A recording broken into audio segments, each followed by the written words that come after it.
Today we're going to be starting the next big step of this mobile home rebuild, and that is running the first of the circuits in our house. Pretty exciting to get to this stage. We've done a lot of prep work over the last week, getting all the electrical boxes installed, getting all the holes drilled, wire guards in place. We're ready to run wires. On this electric panel, we're going to be using this new quick grip system where instead of the typical knockouts that you would have on a panel where you poke the hole in the panel and you put a wire clamp in there to secure your Romex. Well, these eliminate the need for that, and you basically break out little tabs on the bottom so that your wires can go in, and they just slide through these channels, and that secures the wire, keeps them compact, organized, and speeds up the job. You don't have to do all those knockouts. So a little bit of a newer system, and it's my first time using it, but I think it's going to be fun to experiment with and make the box a little cleaner looking.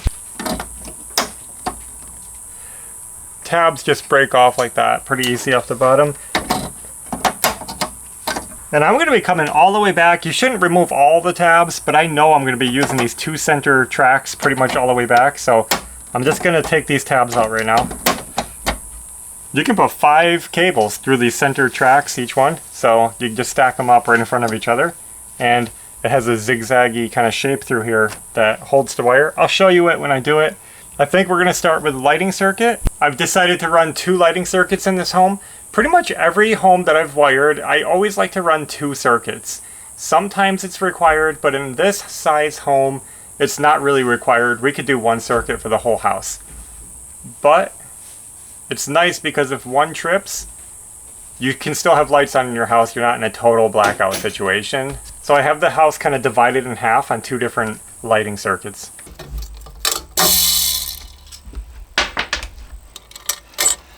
We got to put a cable connector on each box, and this is going to be the clamp that holds our wires in place.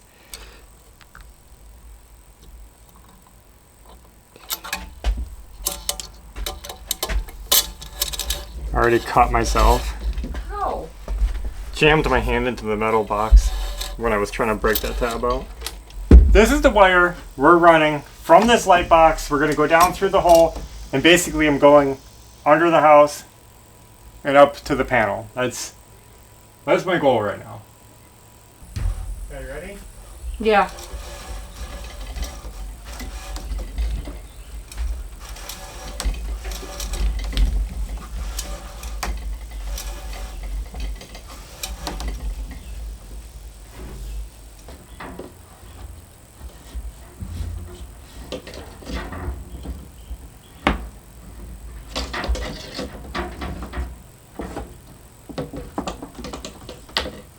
Pull that up at all? Pull it up? Yeah, this one. Oh! I didn't even know you were through. Okay, we're at like the bottom of it. Okay, So let me roll back over, get a little more slack.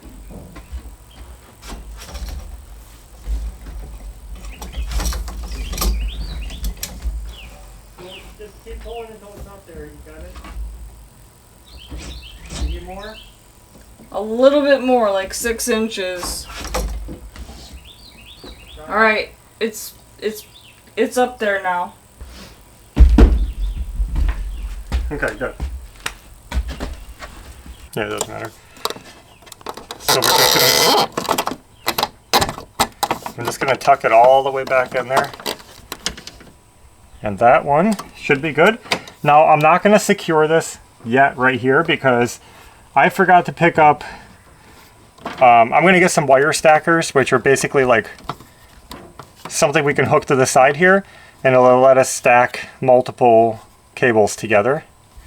I'm gonna do that instead of trying to staple them all here. I think it'll just look neater. So I'm gonna leave that loose for now, and I'm gonna go under the house, and I am gonna secure it down there. So now We're gonna have to start labeling these too. yes, we'll label them right as we do them. I brought this tape in so that'd be easier.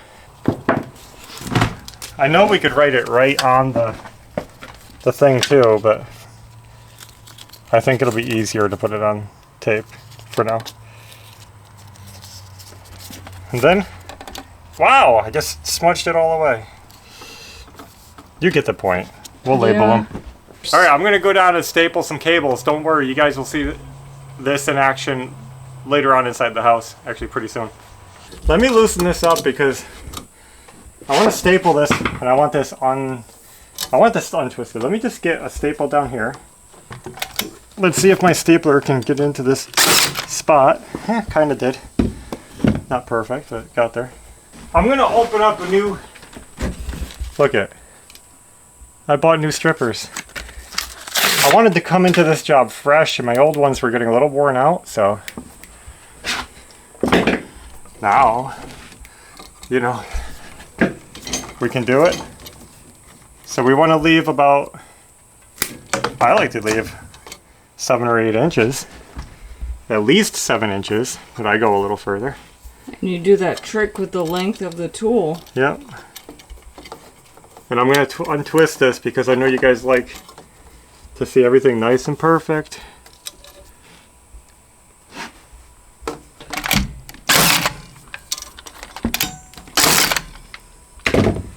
Okay.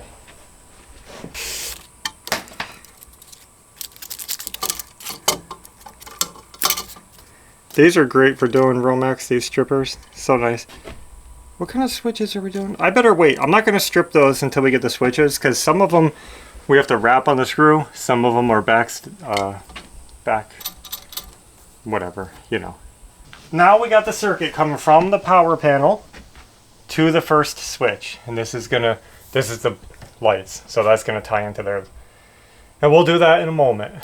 I was afraid to do it now. Hey, you missed one of the wire guards. I don't do the high up ones. Let me. So here are the Smart Shield wire guards. Guys, this is the future. Future.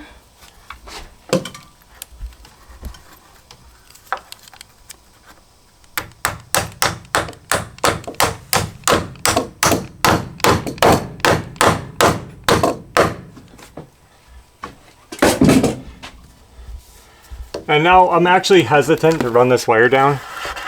Why? Because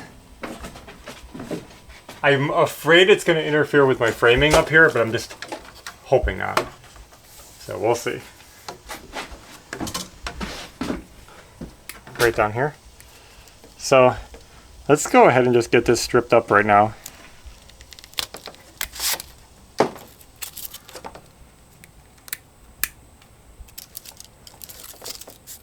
The one thing I don't like about these strippers is this little thing right here. It's made to hold it closed when you put them away, and I cannot stand it because I'm always hitting it when I'm working, and then it gets stuck, and it slows me down. Where's my... Okay.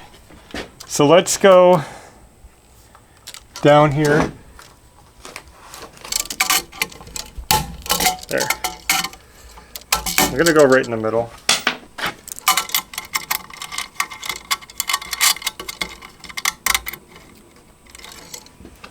Wrenches for tightening these down, and I'll tell you, I'm not used to it yet. I think I like my old flat ones better.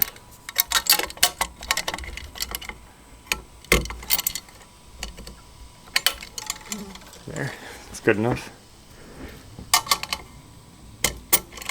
Let me just try to untwist that a little.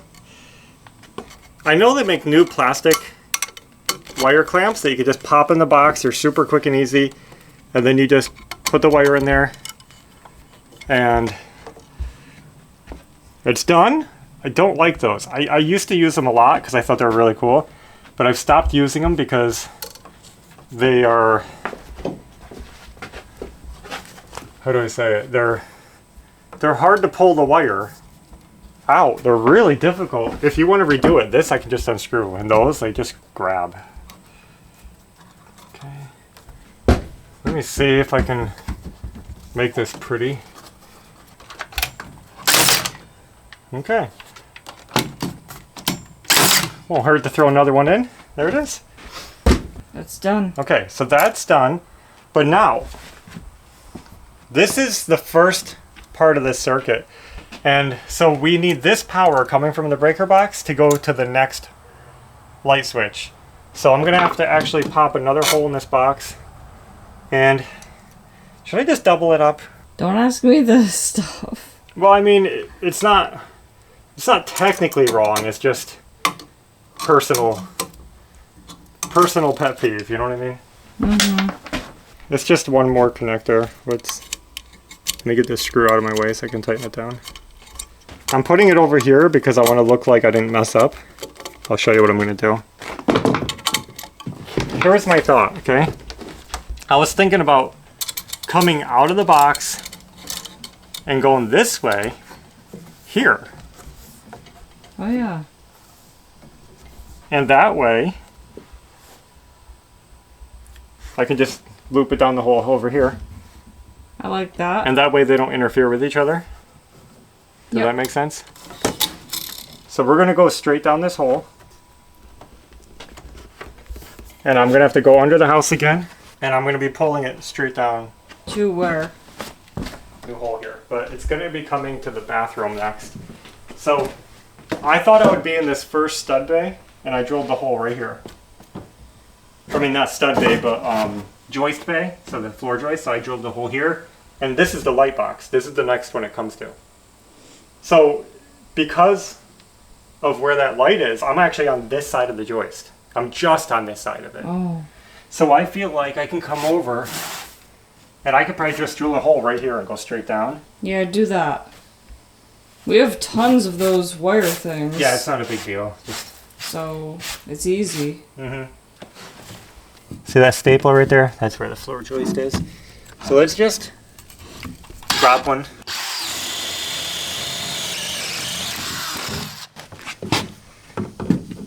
We'll get a guard in there. That's where the wire's going to come up. And we'll just come right up here. I just figure that instead of coming up here and have to cross over through the joist. Yeah. Remember, it's a long run, so I can just come right down this joist. Yep. From the bedroom, pop it up. And then we're going to come back down. And we're going to come down the same run. And we're going to come right up to this box. They're all in a straight line. Hmm.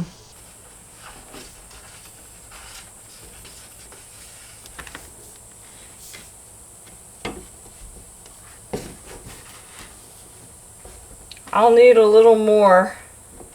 I might just pull it back down and use it, you know? Yeah. Even if I have to go under there and... Pull it through. Yeah. So we got that run done, and this is all I have left of my wire. I don't think I have enough to finish. Let me just see how long this is.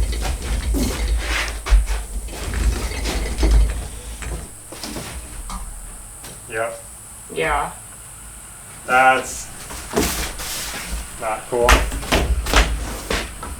Well, I ran out of wire on my first circuit. Not surprising, it was a leftover roll from our house. But we can definitely still keep working because we have other wire. I got 12 gauge and I got 14.3. I'm going to start with the 14.3 and I'm going to be using that to wire some three-way switches. We have a three-way switch here in the living room and the kitchen, so I can at least link those up.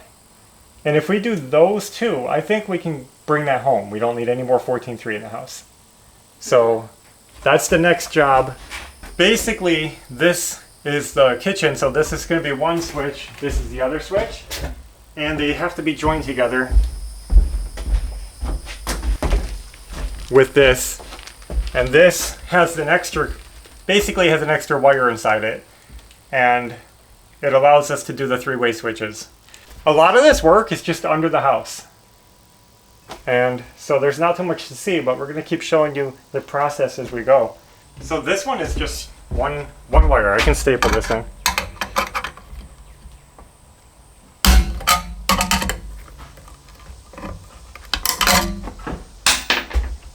Until we can't type of situation, so we could only buy what we need.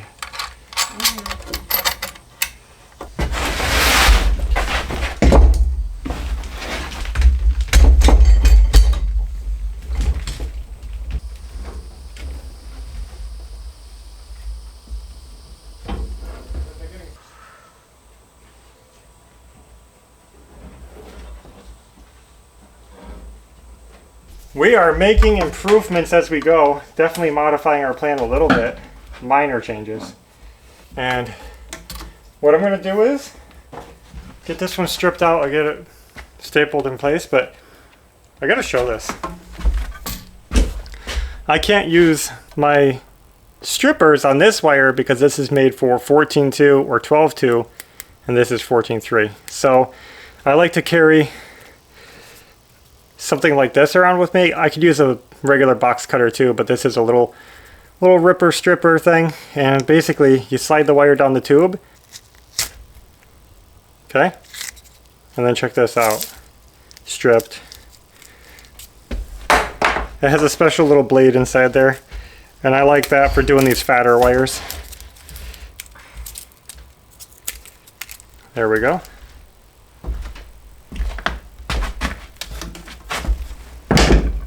Now we're going to do a similar thing in the living room, going from this box to the one by the front door.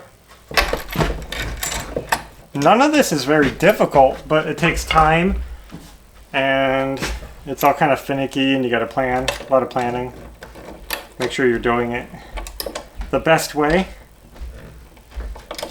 I mean, you could wire a house so many ways, but I try to make the best use of my wire, keep my routes efficient. I was wondering, why does that blue roll have 3 ends on it? Does it? Yeah, it has that end, and then there's 2 ends. Must be a short piece in there for some reason.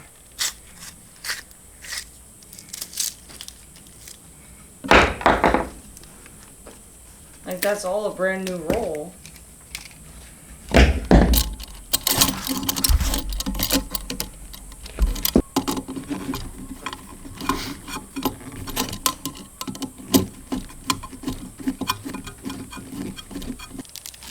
I thought I had this straightened out, and here it is all twisted again.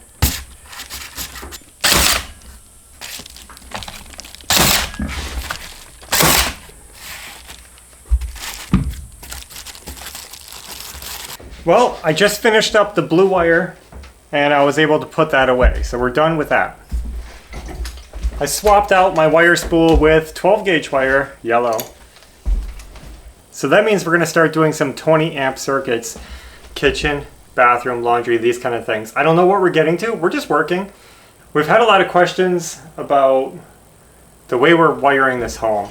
Number one question is it safe, I guess, to run the wires under the house like we're doing? We're going down, we're going over to where we need them. Is it safe? Totally safe, totally normal. I think that a lot of people are thinking like out of a misunderstanding of how these things work.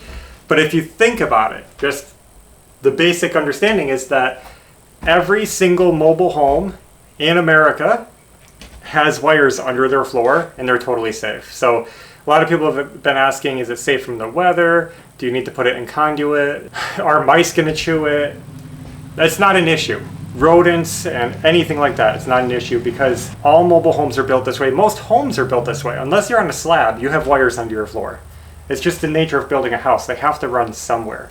So this is no different than any other mobile home, and it's literally the same as it was for the last 40 years. For 40 years, there's been Romex run under this house to different outlets, and nothing has chewed it. So don't worry about that. It's not a problem. It's very rare for rodents to chew wires, and it only really happens if they're nesting or they are trying to squeeze through the hole that the wire's going through.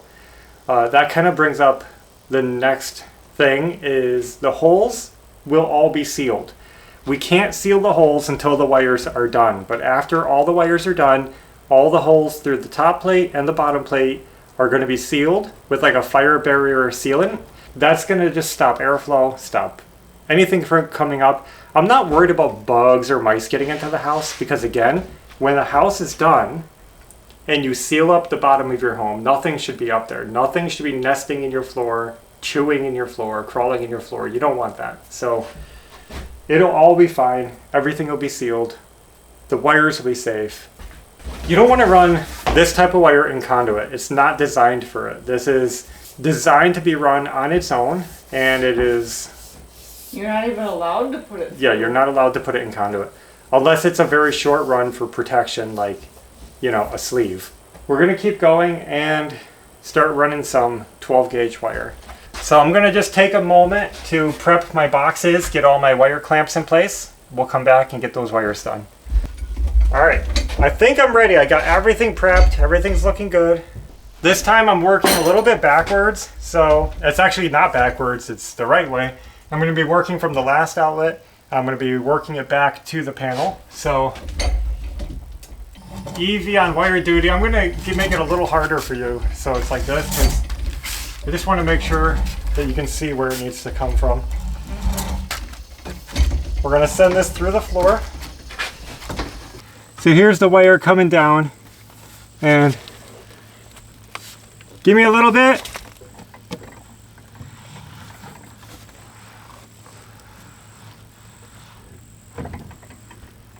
Just gotta let these guys feed it down to me.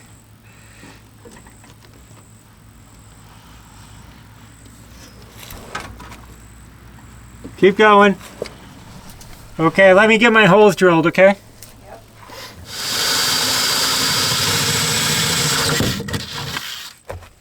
Okay, we got that one run. Now we're going straight over here. This one's an easy one. I don't even need to crawl into the house. No.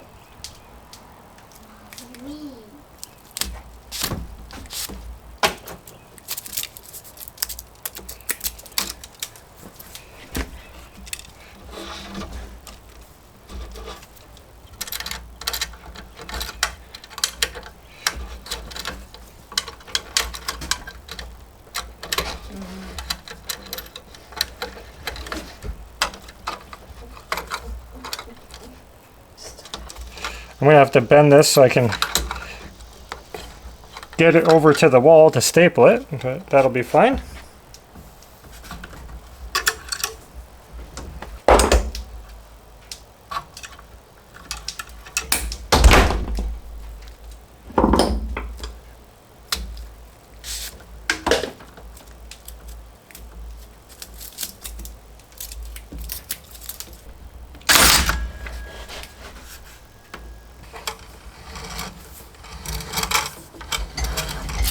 Going back down under the floor. That didn't last long. It was easy for about 5 seconds. yeah.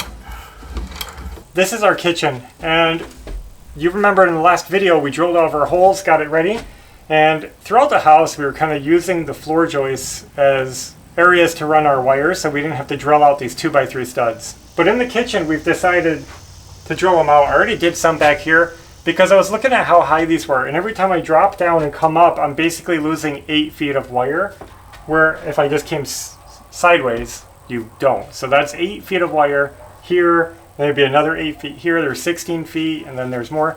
And I'm thinking about, that's a lot of wire to kind of just burn. So I decided to just go ahead and drill through these, even though they're small. We're going to have cabinets here, we're going to have the wall board, it's going to be very stiff, and I think it's going to be fine. So I'm just drilling. We're going to set some wires to this box now, and then we will go down through the floor to go over to the one that's kind of further over. And sometimes you just got to be ready to adjust like that while you're working, because you see things that just make more sense. In the rest of the house it was better because the outlets are low to the floor, so you're not really wasting much wire at all, like, you know, a couple feet. But when you're doing 4-foot drops, that's a lot.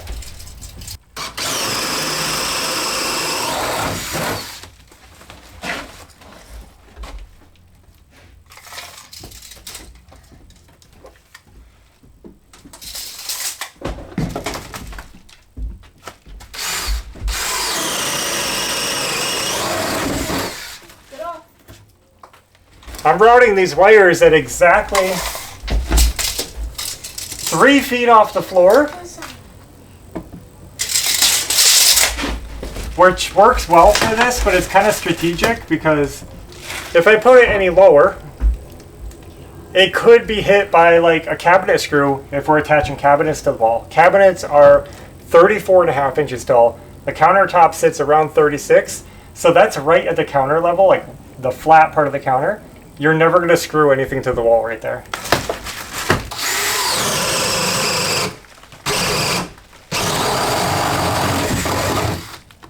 some minor changes. These will still be strong enough. I mean, for 2x3s.